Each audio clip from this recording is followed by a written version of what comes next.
Right, this is B2 Peter Pan Learning Journal AC3 to 5.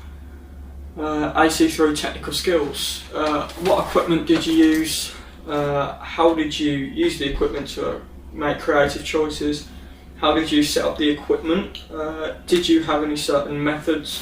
What went well using the equipment? What didn't go well? What skills did you develop and learn? So, it is recording, just checking. So, equipment. So, for me and Ethan, the equipment that we used were our Sonys. So, it was a Sony FX30 and a Sony a7 IV. We use these because it's the cameras we know inside out. It's the sort of, I guess, equipment we're most knowledgeable with, and we know what to do. We're quick with them, and we can get our head around it. So yeah, we used a 50mm 1.8 on Ethan's camera, and then on my camera it was a 18 to 105 f4. So it made a very sort of interesting look. We had one camera sort of pointing down from, I guess, where it would be here, and then one camera straight on, like on this. And then we also used a boom mic, which was the school's, I think it's Sennheisers, I think they use, which was, again, brilliant, didn't get any problems with it. And then we also had a Hollyland as a backup, Hollyland lapel mics recorded straight into the camera, so it was nice and easy. That was the equipment, and then tripods, just two bog standard tripods, can't really go wrong with them. The equipment, how did you use them to make creative choices? So we wanted to make the documentary almost, I guess, very consistent, I'd say. So I guess using the same sort of setups was very necessary, because we get the same look, we get the same sort of mood for each interview, and it's consistent and it looks good throughout. So I guess the equipment helped us do that. And when we got B-roll, you know, we've got IBIS, so the cameras were stable. We used the gimbal as well when we did the B-roll, and it helped out to get, you know, nice smooth cinematic shots when they were needed, and it was perfect. Yeah, there's not a lot that I can really say about that. I guess as well, another thing we used was we used S-Log, which is like Sony's sort of cinema thing, I guess, sort of profile, so you can edit and put whatever look you want on, and that sort of helped us create this, you know, to the weight look, which was quite nice and subtle, and that was a creative choice as well. We could have just shot it in, you know, our Rec 709s, but we decided to be a bit more creative and give it that, I guess, a little bit of touch where it can almost look any way we sort of want it to after it's complete. How did you set up the equipment? So when we was doing the interviews, we set up the equipment in sort of, I guess, two camera way. A couple of them we did use three cameras, so we used a Lumix G8.6 with a ultra wide 18 to 14 2.8, which gave it this sort of mega wide look, and we did put that underneath the main camera, and it just, I don't know what it done, but it just gave that sort of different effect where you sort of look at it and go, like, this is strange, but it shows so much and just makes the subject a nice small sort of in the lower thirds. So that was one of the ways we set up when we was using three cameras, but when we were sort of in and out doing quick interviews, we was using the one camera, which would be like the main camera here, and then we had another camera to the side that was sort of getting the I guess, interviewee on the third, and sort of, I guess, giving on that sort of close in, nice tight shot where you sort of felt like you was, I guess, feeling an emotion with the interviewee. So I think that was very sort of beneficial to have that 50mm, be able to punch in and sort of, you know, sort of feel what the interviewee is feeling, and sort of, I guess, reconcile on a level with them where you're sort of understanding what they're saying in, you know, a beautiful way with Sonys.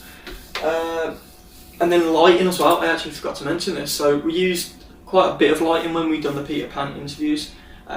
So it was a 3-point lighting. So we had a big China ball light coming from over the top. It gave just a nice sort of glow all around, and we had a curtain on that, or a skirt, and that sort of just projected light nice and sort of downwards. And then we used a 120cm softbox on a 200 watt newer light, which again just gave a lovely sort of soft, nice glow on the face and left the other side quite dark. We used a negative fill on the right side, depending on what shoot we was on. Sometimes we shot on the left and right, but mainly on the right. So that, you know, gave quite a lot of bounce of negative straight onto the face, so the white light didn't come back and, you know, sort of spill all the light over our footage. So that was quite nice, and that was very handy to have. And then we had I think it's called a shoulder light, or a hair light, sorry. So that was sort of be back there if I was interviewing, and that just gave a nice shine over the shoulder. So on the dark side of the face, it was very sort of, I guess, present, and it was a nice sort of contrast and nice shape between, I guess, what he was looking at, and it was contrasting. It was very nice and it looked beautiful. Another thing we did was when we done some of the interviews, we were able to, I guess, sort of influence some of the light behind as well. So we put some fake light in, some prosthetic light, to sort of show some off behind, or give a bit of depth in the image, or just give some sort of, I guess, cinematic look. So that was really handy. That was quite nice, and, you know, it looked good for the eye. What else have we got? Did you use certain methods? We didn't plan to. We didn't plan to use a certain method. However, we said once we've got a sort of look, we're going to stick with that look, which is what we did. And then it was consistent throughout, because if we started changing it up and doing this and sort of changing the way we put it all together, it would have looked quite, I want to say, amateur, because there's no consistency. It's not sort of, I guess, appealing to the eye, even though it would still look quite nice. It wouldn't be as appealing as having something where it's sort of the same, and, you know, gives those shots that the viewer is familiar with. So there wasn't influenced by any sort of method. I guess we just sort of did a load of experimenting, found what we liked, and that was that. When using the equipment? Quite a lot. Yeah, pretty much the whole shoot. You know, Sony's are very quick, they're very good. You know, the active track was perfect. You know, there was no shots where it was out of focus, and where it was sort of like blurry the whole time. When we found out after in post, there was nothing of that. It was very nice, and yeah, it was just cool. What didn't go well? Don't actually know that. I don't know, things went smoothly, I think. I guess the one thing that sort of went bad was not having enough extensions for when we're lighting. It was a reoccurring problem, but in the end we did get there and we bought a couple of extensions, so that went well in the end. So yeah. What skills did I develop or learn? I guess efficiency would be one of them. It was very, you know, there was one day where we done 5 interviews in one go, and it was changing through different rooms, and it was all within like 2 hours. So being efficient, being able to put a light up, bang, and then get the cameras rolling, and you was ready for everything. That was very, very good to learn, I guess. So yeah, being efficient. Software. What software did we use? What software did you use, and how? How did you edit your products? What skills did you develop and learn? And then provide screenshots. Cool. The software we used to edit was Premiere Pro. I wasn't part of the editing team, however, I did see quite a lot of the editing, so I can sort of, I guess, vouch for it as well.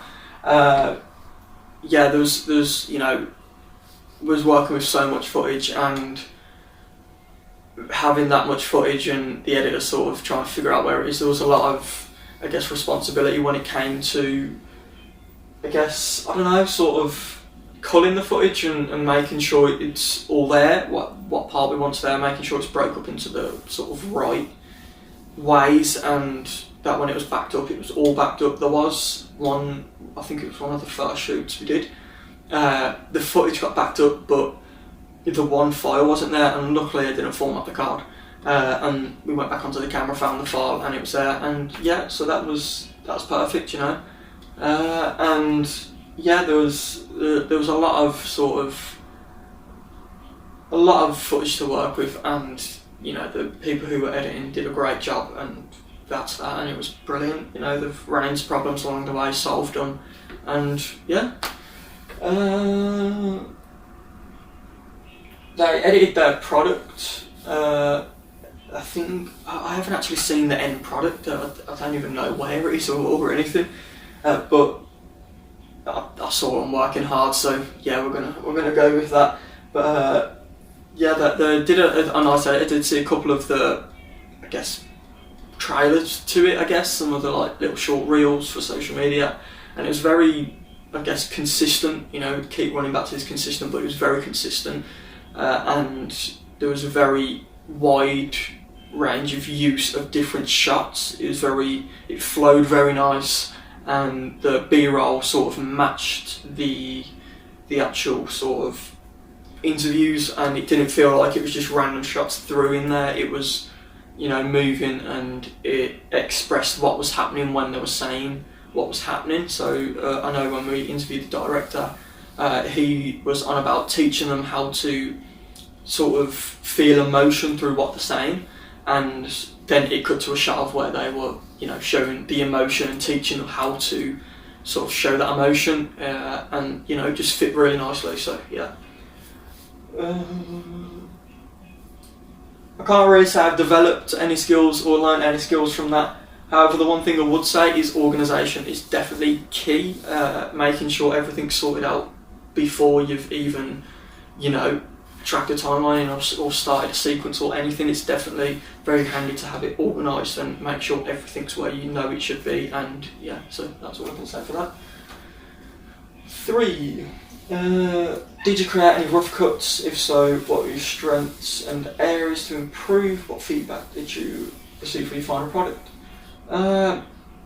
Again, I wasn't on the editing team, so I didn't do any rough cuts. However, when we did the test shooting, we wanted to sort of make sure it was definitely, again, consistent, and that's what we sort of aimed for. And you know, when we did see some of the rough cuts of the edits, they did exactly what we thought they would, which was, you know, flow really nicely and not just be sort of amateur-like and just throw all these clips in and hope for the best. It was very professional, done to a professional standard. And you know, yeah, it resonated really nicely with the final product.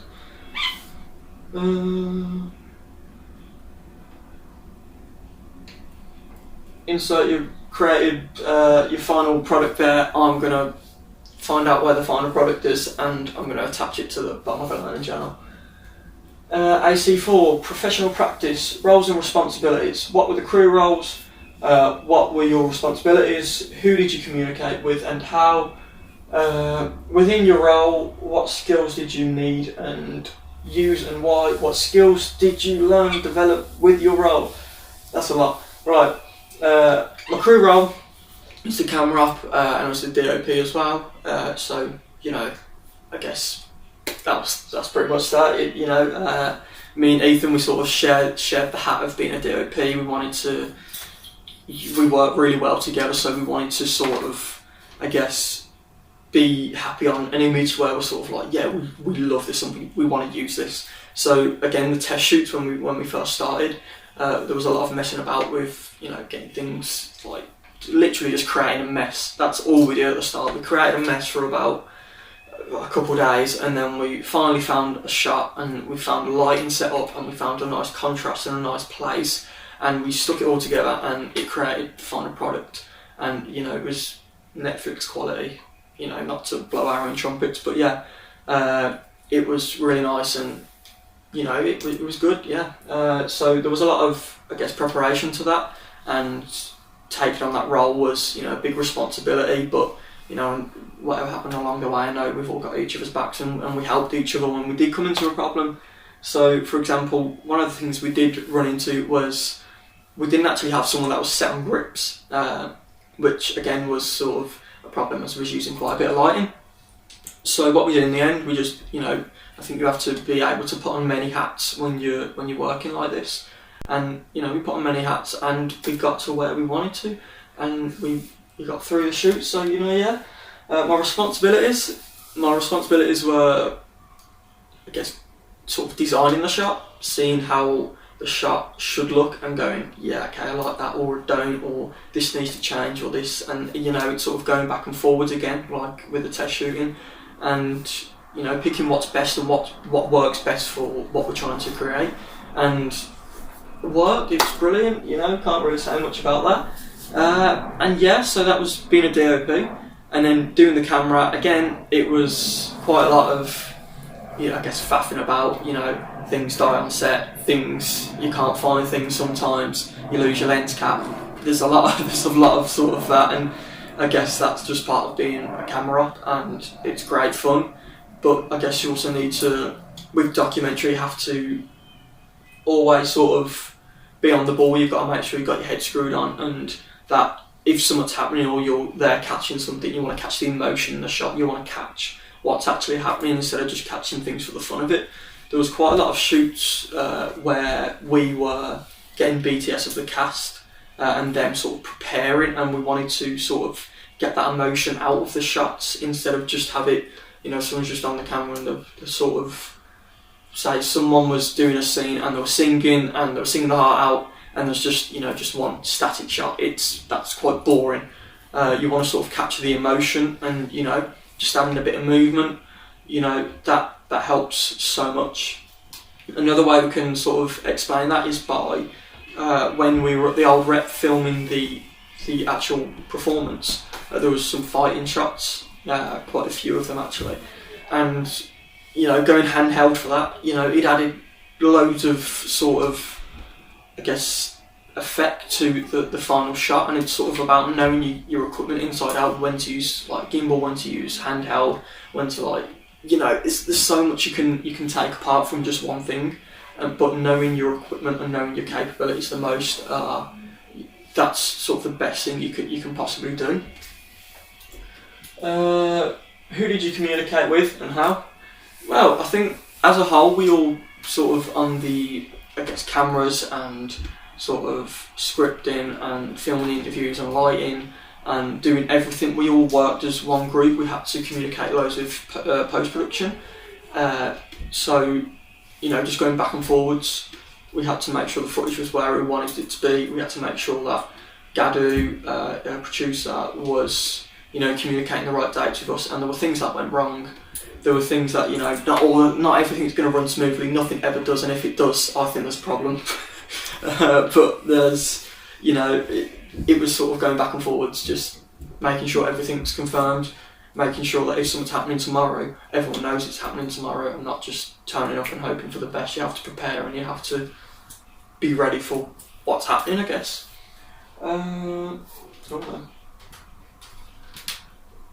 What next?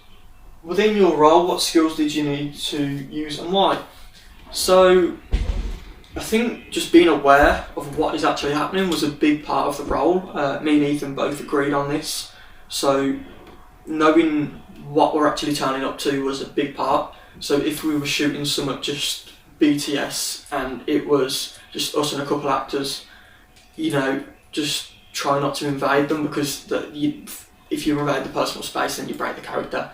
And having a good range of, I guess, lenses really helped that.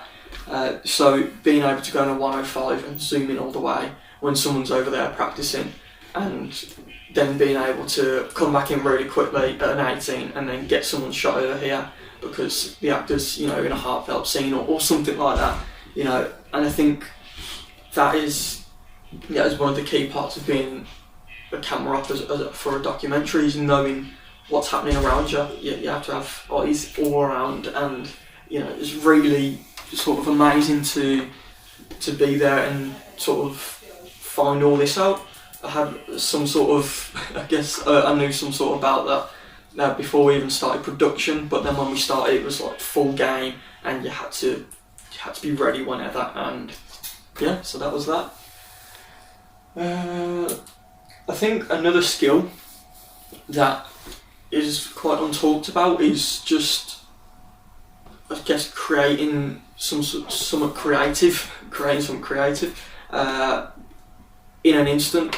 So not every shot was as smooth as every other shot. Some shots had to be shaky, because if it was shaky, it showed a bit more about the scene. So using that knowledge of how a camera affects the viewer and how different things affect others, that was very handy, and it benefited us a lot. And I think experience is the only thing that can grant you that. So with me and Ethan, it was very knowledgeable about that, and how different motions and different things you do with the camera affected a mood, or affect a scene, or affect how the viewer sees something. So I think experience definitely takes you a long way with that, and yeah, that's that. What skills did you learn and develop during your role? What skills did I learn and develop? I'm not quite sure actually. I think it relates to like pre-production, if I had to say something for that. So knowing what you're walking into before you even pick up a camera is very helpful, because if you know you're walking into say a rehearsal and it's about fighting, you have to, I guess, adapt what you're going to do to show that they're passionate about this. So there was a sword fight, so going handheld for that, it added quite a lot of emotion to that scene. So that was handy, knowing before, and that's definitely something I've learned, trying to find out before. When we did some of the interviews, there was I'm not sure what his name was now, but he turned up and he was like, so we'd been told that he was a nice relaxed guy, and it was calm, and he's a real nice guy, and we expected that, and he was, but we turned up and he was like erratic, and he was moving about a lot with the interview, and we was like, we didn't know what we'd walked into. But after that, we sort of, I guess, communicated a bit more and realised what we was walking into before we even shot. But yeah, so I think preparing before helps a lot when it comes to shooting. Professional behaviour and language. How did you act professionally? What technical and professional language did you use, and why? I think acting professionally, it's sort of just like, I guess, knowing who's around you. So when the director was having his interview, before the interview was very just talkative to us, and we was talkative back to him, and he was relaying experiences he's had in the past, and it was just a nice sort of conversation. And I think you've got to be able to read people that are there and sort of understand where they're coming from. So, we interviewed loads of people, and all these people are different, and you have to adapt yourself to what they're like. So I know with the director, he was very fun and talkative and loved talking, so somehow we had to shorten the interviews down where he wasn't waffling on for half an hour. And that was very, it changed across the board, because then we walked in on someone and we had to interview them, and they didn't say a lot, so we had to sort of get things out of them. And I think using professional language to interview them and sort of, I guess, ask get the answer you're trying to ask out of them. That's very, I guess you have to use quite a lot of professional language for that, and that was quite a lot down to George and him asking the questions. And yeah, that was quite interesting. So George asked the questions, and then I think Amy did as well, and they were both very good with sort of getting the answers they wanted to get out of them. But yeah, I think that relates to professional language. But another way you could use professional language is when there's a problem, figuring out what the problem is, and then knowing who you've got to speak to, knowing sort of what's wrong and what to do. And yeah, that's that. Yeah, that's that part. Organisation. How would you organise and manage yourself with your project? Organisation. There was it was not the most organised project ever. There was days where we sort of had to just, literally on the morning we found out and we had to go and shoot like 20-30 minutes after, and we were very confused. It was like, what is happening? But we found our way of just sort of dealing with it. We'd get through the shoot, and after we'd just have a little rant, let it go, and then blah blah blah, we'd get on with our day. But I think organisation, we were very organised sort of all the time. Me and Ethan was like, you know what, because we're getting called in every other day and we don't know what to expect, we just put our cameras in every day. That was that. And then when we had to sort of film, we just did it. Like it was there, and it was organised, and everything was organised. The footage, when it was being backed up, Ethan was the one backing it all up. He knew what to do straight away, where it was going, how to label it, and then communicated that through with the editors, and they knew what's happening. So it worked. It was brilliant. Yeah. And then, how did you manage yourself within your project? I guess knowing what you need specifically for what you're trying to do was helpful. So some of the days where we were like blasting through interviews, and we had like 5 or 6 interviews in a day, there was a couple of days like that. Keeping it as minimal as you can, and trying to organise that, and trying to figure out what you're going to need and the space you're working with, and what problems you could run into, and deciphering them before they came along. That was, that happened. we organised that, and we just expected the most unexpected things to happen, and they did, and we was ready for it. So yeah. AC5. Actually, what have I done? AC4, yeah, we're all good, cool. AC5, communication. Audience impact. How did your final product create meaning to the audience? How does your final product appeal to your target audience? So I think creating emotion is very important with a documentary, and trying to almost make the viewer feel a certain way is a key part to a documentary. So doing that through using music and using different ways of filming, and how the movement in the shot, the colours in the shot, how it affects the scene and how it portrays what's happening. And I think vision and sound is one of the most, amazing ways to show that. So being able to produce a shot where it's very slow, fitting the right music to that. So instead of putting some, drum and bass behind it, you put some nice slow music behind it, and then you pick what sort of style you want the music. Do you want it minor? Do you want it major? Do you want it to be up tempo? Do you want it to be, soft? Do you want it to be, loud, impactful? All these things play a key part in how the shot is viewed. So you could take the most amazing, stunning shot ever and put some crap music behind it, and it's going to be a crap shot. But if you take the most crappy, shaky shot ever, and then you put some amazing music behind it, and it sort of tells the story that you're trying to present with this shot, it creates a beautiful shot. So it's never about what shot you're shooting, even though it matters, quite immensely. I think what happens after with the shot is what matters. So what you can do in pre-production is change anything you like. You can make the most happy thing ever sad, and you can put any sort of mood you want by changing colours, or changing contrast, or trying to get a certain look out of it. That all matters in the post-production, and what happens in production matters a lot, but I think post-production is the most impactful thing that you can possibly have, and I guess that affects the audience quite a lot. And in the end, there was a very nice contrast of sort of, this production, which was nothing in the start, was able to, build its way up, and you saw the process of it building, and things got more, intense, and, you found out problems along the way, and then the production happened, and it was all good, and then everyone was happy, and yeah, it was done. So it told a very nice story, which flowed really nicely, and then the music went along with it.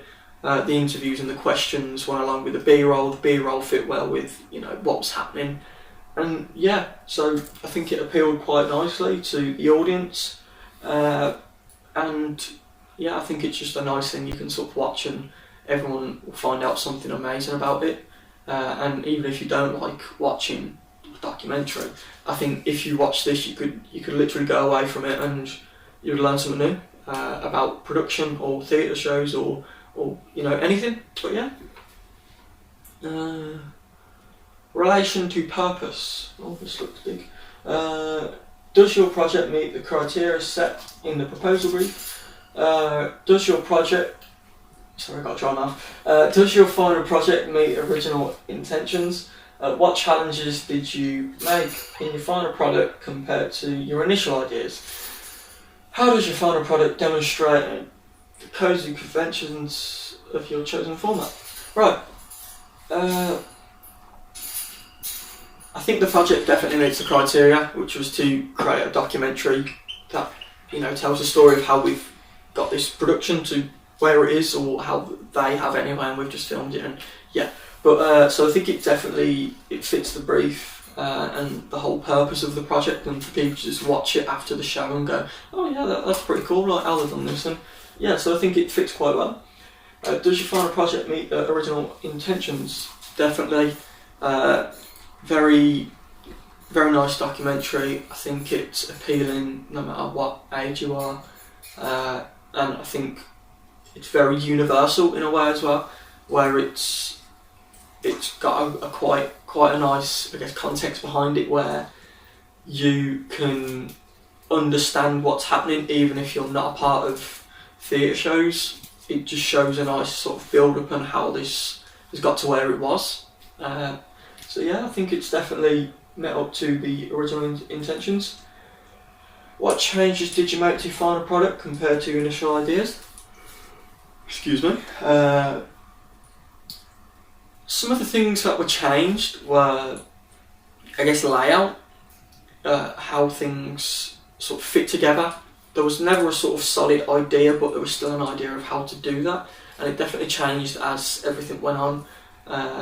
And I think that was down to sort of making sure that things fit where they were meant to fit, if that makes sense. So instead of having, one of the actors talk about how they've, this is such a big project for them and it's amazing and they're so happy to be on it, and then having the director talk about what they've done creatively, it doesn't fit. There has to be sort of a flow, and I think that flow changed depending on what was being said. So instead of having the actor and then having the director, you had the actor and then you had the choreographer for the scene that they were on, and then you had the director talking about how they wanted this scene to look. So fitting things nicely instead of fitting things for the sake of fitting things was a big thing, and that helped quite a lot.